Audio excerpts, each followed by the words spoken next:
Hey guys, welcome to the video part 2 of my series helping the small businesses and startups sort of understand the SEO climate a little bit easier and understand exactly what they need to do to rank higher on Google for their products and services. So if you haven't watched video 1, I talked about the 4 SEO fundamentals that every business needs to know. If you haven't watched it, I recommend that you do, because in this video I'm going to discuss something in particular with one of those points, and that is content marketing. And whoever sort of doesn't understand how important content marketing is for SEO or anything in digital marketing, let me stress that point right now to you. It is incredibly important, right? Developing a content marketing strategy for my clients over the last sort of 5 to 10 years in particular is the reason I don't have any hair left. It is stressful, it is difficult, but if you get it right, it's extremely rewarding. If your business is not creating content, it's almost like let me put it this way: content in the digital world is basically money to the economy, or even money to the stock market, right? It is basically the actual factor that controls it all. And there is so much content. Like a lot of SEOs will stand up and say, how important it is to create quality content, and that is true. But just saying it, what is quality content? What does that actually mean to say quality content? In the first video, I discussed how you find what people are searching for.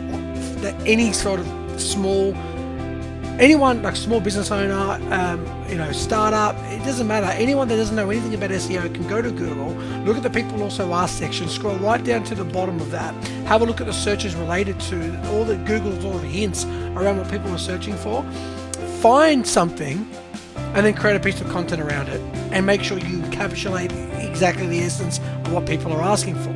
Anyone can do that, and I talked about this more in the first video, so definitely go and watch that part. So assuming that you know the very basic fundamental of finding a piece of content that your target market is asking, you're going to deliver it. Now once you've sort of understood, okay, this is the piece of content that I want to create, how do I create it? So the first thing, the first piece of advice that I recommend you do, competitor research.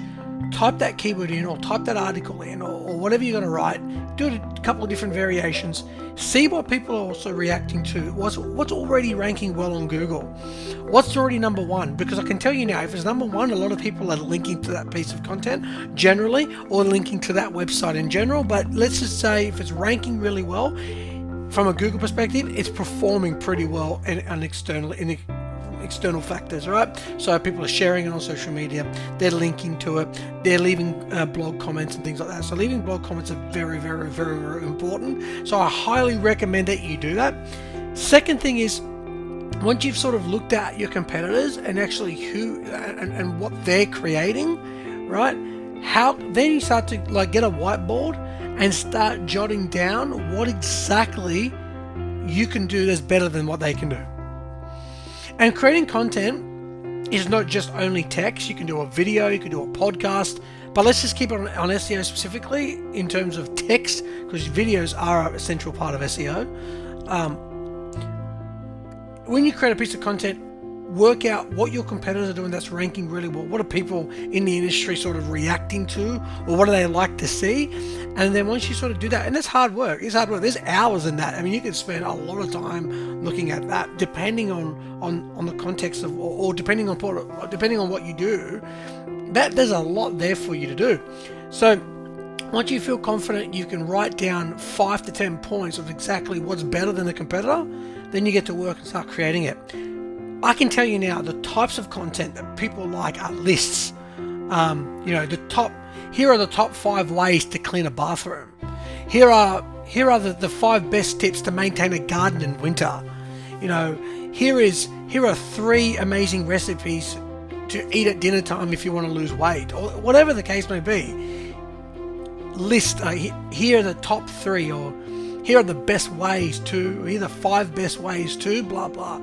List formats people love. And when you write the content, break it down into easy to read chunks. You don't just want a massive 5,000 word essay where it's not separated or paragraph. People are going to look at that and want to vomit, right? So you want to make sure that how you create that content is appealing. So include images. do a video on YouTube and then embed that into your article. If you're doing like 5 tips to maintain your grass in winter, I actually need to know those 5 tips. So if I can see your video embedded into the article that actually demonstrates what you're what you're basically saying in the text, and then you're actually demonstrating that, then that is awesome. That is amazing if you can do that. So once you know that piece of content, then list form and how-tos. List formats and how to do X, Y, Z. People absolutely love that content. It's not going to be ultra competitive to rank on Google and Bing, which means that when you write it word for word, there's a good chance that your piece of content, once Google finds it, will actually start ranking. So rather than here are 5 ways to here are 5 tips to maintain your garden in wintertime, you can say how to maintain your lawn in winter, right? And so there's the good chance that piece of content will rank high, and because probably people not writing that word for word the same as yours. Obviously, that piece of content is, here's another thing you got to think about, right? That piece of content will probably, people searching for that, you think about it, when do you think they're going to be searching for it, right? Winter, or probably near winter, or maybe late autumn or whatever. So that's good. That means that by the time you write it, it probably will get ranking a little bit in winter if you start doing it early, but then it'll probably start picking up the next winter. So you might want to do like a series of maintaining, your lawn in spring, in autumn, in winter, and in summer, or whatever, right? The 4 main seasons, you're creating 4 different guides, and then you're adding videos and you're adding tips, and you'll want to create a piece of content that is worthy to be picked up by any news outlet in the world, right? That's what you want to look for, because we already have enough average content. Do not go on the internet and create more average content and come back and say, hey, Andrew, I did this content and it's not working.